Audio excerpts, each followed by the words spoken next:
नमस्कार दोस्तों, स्वागत है आपका आयुर्वेदा इंडिया में। आज हम आपको मिर्गी का अचूक इलाज बताएंगे, साथ ही मिर्गी के लक्षण भी बताएंगे। लेकिन उससे पहले यदि आप चैनल पर नए हैं तो चैनल को सब्सक्राइब कीजिए, लाइक कीजिए, शेयर कीजिए और बेल आइकन को जरूर क्लिक कीजिएगा नए वीडियोस के नोटिफिकेशन के लिए। आयुर्वेद में मिर्गी को अपसमार रोग कहा जाता है। मिर्गी रोग एक प्रकार का न्यूरोलॉजिकल डिसऑर्डर यानी कि तंत्रिका तंत्र संबंधी बीमारी है, जिसमें रोगी के दिमाग में असामान्य तरंगे पैदा होने लगती हैं। मिर्गी का दौरा कुछ समय के लिए ही पड़ता है और जब दौरा खत्म हो जाता है तो इसके रोगी को बहुत गहरी नींद आ जाती है। ये रोग नकारात्मक भावों के कारण उत्पन्न होता है, जैसे अधिक चिंता करना, भयग्रस्त रहना, क्रोध करना, ईर्ष्या तथा द्वेष करना, शोक में अधिक समय तक डूबे रहना आदि कारणों से मिर्गी का दौरा पड़ता है।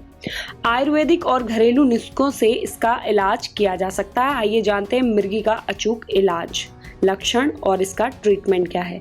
ये बीमारी ज्यादातर युवा वर्ग के लोगों में देखी जाती है।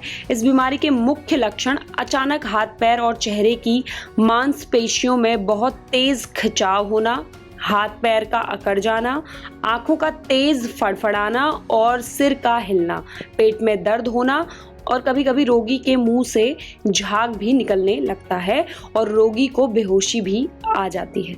मिर्गी रोग होने के कारण जानते हैं। सिर में किसी प्रकार की चोट लगने के कारण, जन्म के समय मस्तिष्क में पूर्ण रूप से ऑक्सीजन का आवागमन न होने के कारण, ब्रेन स्ट्रोक होने पर ब्लड वेसल्स को क्षति होने के कारण, न्यूरोलॉजिकल डिजीज जैसे अल्जाइमर रोग के कारण, जेनेटिक कंडीशन के कारण, दिमागी बुखार और इंसेफ्लाइटिस के इन्फेक्शन से मस्तिष्क पर होने वाले प्रभाव के कारण, कार्बन मोनोऑक्साइड के विषाक्त होने के कारण, ड्रग एडिक्शन और एंटी डिप्रेसेंट के ज्यादा इस्तेमाल के कारण। तो दोस्तों, ये थे कारण जिनसे कि मिर्गी हो सकती है।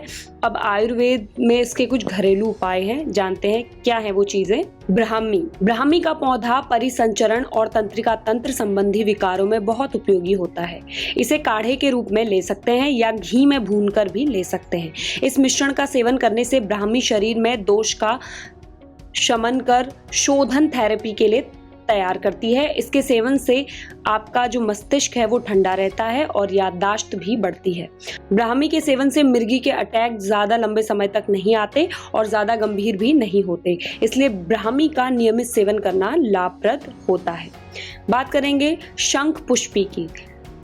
शंख पुष्पी एक दिमाग और मस्तिष्क को आराम देने वाली औषधि है। ये नसों को आराम देने वाली प्रमुख औषधियों में से एक है, जिसके पूरे पौधे का इस्तेमाल चिकित्सकीय उद्देश्य के लिए किया जाता है। आमतौर पर इसे जूस, काढ़े, पेस्ट और पाउडर के रूप में इस्तेमाल किया जा सकता है। मिर्गी के रोग से राहत पाने में शंख पुष्पी काफी मदद करती है।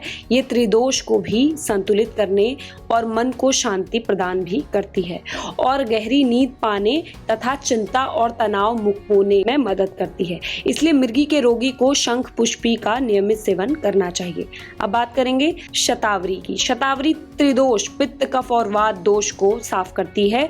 ये वात दोष के कारण पैदा हुए आक्रामक अटैक यानी कि दौरे को भी आने से रोकती है। शतावरी का प्रयोग उसके दानों का चूर्ण दूध के साथ करने से मिलाकर लेने से मिर्गी रोग में लाभ मिलता है। ये मस्तिष्क के कार्यों में अवरोध उत्पन्न करने वाले तमस को दूर करता है। मिर्गी के इलाज के लिए शतावरी की जड़ का काढ़ा या चूर्ण रूप में आप इसका प्रयोग कर सकते हैं, बहुत लाभदायक होता है। बात करेंगे अश्वगंधा, जटामासी और अजवाइन की। अजवाइन, अश्वगंधा और जटामासी, इन तीनों को बराबर मात्रा में लेकर चूर्ण बना लें और सुबह खाली पेट 1 चम्मच की मात्रा जल के साथ नियमित रूप से सेवन करें। मिर्गी के रोगियों के लिए बहुत लाभप्रद है। इसके साथ बराबर मात्रा में मिश्री भी मिला सकते हैं आप। ये मिश्रण तनाव और चिंता से राहत दिलाता है, जिसके कारण मिर्गी के इलाज में मदद मिलती है। बात करेंगे मिर्गी का दौरा पड़ने पर घरेलू उपाय क्या कर सकते हैं। तुलसी। मिर्गी का दौरा पड़ने पर रोगी की नाक में तुलसी के रस में थोड़ा सा सेंधा नमक मिलाकर 1 बूंद डालने से मिर्गी के रोगी को तुरंत लाभ मिलता है। करोंदा, गूसबेरी। मिर्गी से पीड़ित रोगियों को समय समय पर करौंदे के पत्ते से बनी चटनी का सेवन करना चाहिए। अगर इसका सेवन नियमित रूप से किया जाए तो बेहतर परिणाम होगा। इसका प्रयोग करने से मिर्गी के रोगियों को दौरे नहीं पड़ेंगे या फिर कम हो जाएंगे। शहतूत। मिर्गी के रोगियों को दौरे पड़ने के बाद होश में आने पर शहतूत और सेब का जो रस है वो मिलाकर, थोड़ी सी मात्रा में उसमें हींग मिलाकर पिलाना काफी लाभप्रद होता है। इसके सेवन से दौरे का प्रभाव जल्दी ही खत्म होकर रोगी को सामान्य होने में मदद मिलती है। अब कुछ सामान्य उपाय। मिर्गी के रोगी को पिसी हुई राई, कपूर, तुलसी का रस, लहसुन का रस, आक की जड़ की छाल का रस, इनमें से किसी भी चीज को सुंघाया जा सकता है तो मिर्गी जो है तुरंत दूर हो जाती है, उसमें लाभ मिलता है और रोगी बहुत जल्द सामान्य स्थिति में आ सकता है। वहीं पीपल, चित्रक, चक, सौंठ, पीपला मूल, त्रिफला, बायबिडंग, सेंधा नमक, अजवाइन, धनिया और सफेद जीरा, इन सबको बराबर मात्रा में लेकर सभी का चूर्ण बनाकर कपड़े से छानकर रख लें। इस चूर्ण की चौथाई यानी कि छोटा चम्मच, 1/4 चम्मच पानी के साथ नियमित रूप से सेवन करने से मिर्गी के रोगी को बहुत लाभ मिलता है और दौरे पड़ना भी कम होता है।